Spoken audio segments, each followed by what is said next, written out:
is Trevor, and I'm here to bridge the gap between the working world and the spiritual world. In this video, I'm going to share with you my personal and spiritual development journey, and I'm going to ask something of you that you listen to this about you and not about me. One of the biggest shifts that helped me in my personal and spiritual development journey was when I stopped listening to people like they were talking about themselves, and I listened only from a place of, what am I hearing? Because understand that when someone's talking, you are putting your listening onto that talking. It's not what we see and what we hear that matters, it's how we're looking and how we're listening. And if you look for this, you see that it's everywhere. I mean, let's do a simple thought experiment to see. Every single person who watches this video is going to have their own interpretation of it. Everyone's going to hear me differently. Everyone's going to see me differently. What does that tell you? That tells you you are the one doing it. You are creating me right now. You're either creating me as, what is he talking about? This, that, whatever. I don't know what it is. You know better than I. And I know this is so true because I've seen myself. I have listened and watched the same people say the same things, like actually a recorded video, and the difference in the first time I watched it versus watching it after having, say, gone through more growth on my end, it's a completely different person and message that I'm seeing and hearing. So understand, it's not what we see and hear that matters, it's how we're looking and how we're listening. And with that, we're gonna dive in. All this stuff, our society and culture, all this stuff is so artificial and all this conditioning. Something like meditation is the most natural thing in the world for a human being. Think about it. Think about what we were doing tens and hundreds of thousands of years ago. How much time did our ancestors spend when they didn't have iPhones and all this entertainment and anything like that, no light pollution? How much time did they just spend staring up at the stars, basically meditating, just being? They were in nature, just being, basically meditating. So spirituality and this idea of meditation is baked into you as a human being. That's why all philosophy around it, from Buddha and Jesus and everyone, all these people are saying the same core thing, which is that it's a return to your true self, to your core nature. You're not adding something on to like meditate and this is some weird or different or new thing. It's the most natural thing in the world you could do as a human. I think it's as natural as eating food. I stumbled into meditation, did a 10-day silent meditation retreat. That was totally life-changing, completely cracked my mind open. I'll probably do another video just talking about all the experiences I had there. Just to mention one that happened early on. This was on the second day. So I'll mention I had an established meditation practice going into this, which I would highly recommend. If you're going to do something like an extended retreat, I would make sure that you've seen some benefits from meditation and have an established practice. If you do, highly recommend. Totally life-changing and transforming for the better, forever, for me anyway. And what happened to me there, a lot of stuff happened. But the first thing that really started to crack my mind open was, I was on the second day, and the schedule there is eat, sleep, meditate, repeat. You're meditating for 10 hours a day. There's no talking, no eye contact. You're observing noble silence. It's intense and strict and regimented, but I was there for it. I was committed. You know, we talk about these ideas of commitment and being, which is what my personal and spiritual development journey is all about now, is seeing myself and the world through these lenses of being and commitment.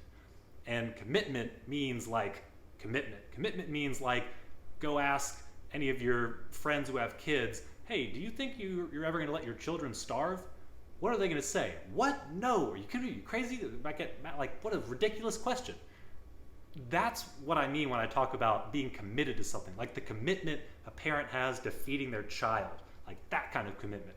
And different than, maybe slight difference in that is because they probably are attached to that, and that's understandable. You maybe should be committed and attached to the idea of continuing to feed your child.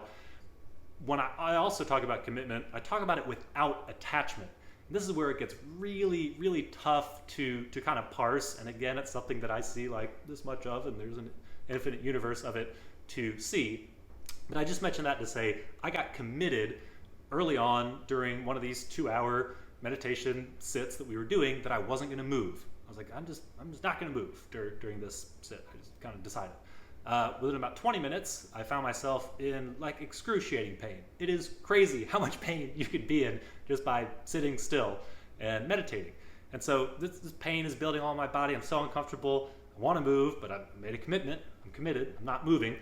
And I am screaming at myself in my head, like channeling David Goggins and all this stuff, like, don't move. And I'm like cussing so much at myself in my head, all this, which I guess I can do that here and then I can just bleep it out, right? So I'm like, don't you move, you said you weren't going to move, you're not moving. I'm like, yelling at myself in my head, and this is building up. I'm in so much pain. And then this moment happens where just all of that pain washes away in an instant, and I find myself just filled with euphoria. I find myself living this idea that I'm experiencing this peace which passes all understanding, to go something from the Bible. And again, this isn't any religious text and things like that where people talk about feeling God. If I had gone in there as a religious person, I would have left there as the most devout religious person for whatever religion that I subscribe to.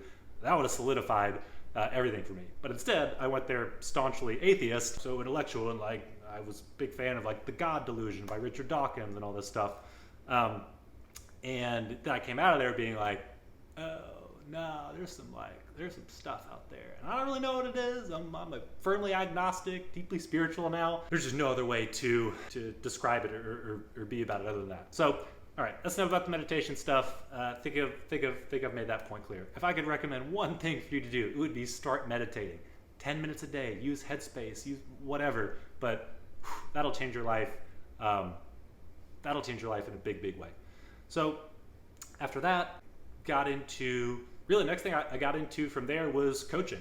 So I first signed up for this group coaching thing, which I'll tell you, at the time, I got into it through this guy I used to know. He was like a consultant at one of my clients at my former jobs. We kept in touch. We had talked about some of this stuff. Like I knew that he was a coach, and we'd done like a couple sessions, but I started to feel weird about it, and I kind of pulled back because I was like, what's his agenda? And I can't afford whatever you're selling. I'm not buying, or I can't, whatever. Years go by, we keep in touch.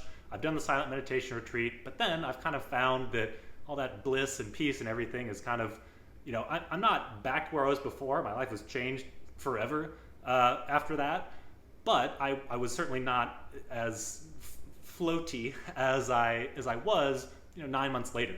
So now we're catching up, and this guy's telling me, hey, he's doing this group coaching thing, and I just kind of took a chance on it. It was an amount of money that was like a lot of money. It was like $2,500, which was not like totally insignificant for me, but it was also something that I don't know. I just had this feeling that like I was supposed to do it. It felt like the right time. It felt like something I was like called to do.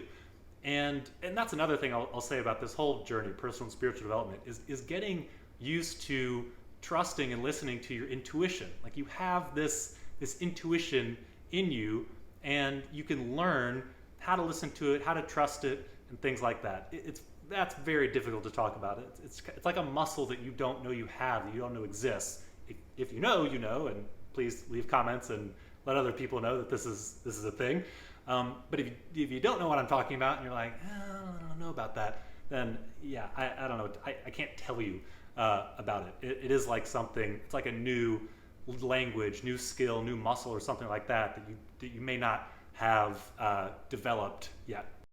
All right, team, come back tomorrow to hear more about getting into the group and then one-on-one coaching. If you are keen to understand more about this whole being thing that I talk about, I've got a book recommendation for you. There's a book. It is The Book of Being. It's titled The Ultimate Coach, but it's not really a book about coaching, and it's not a book about this guy, Steve Hardison. It's a book about being. You read the book about you, just like you watch this video about you. I'll post a link to the book in the comments. See you tomorrow. Love you all. Bye.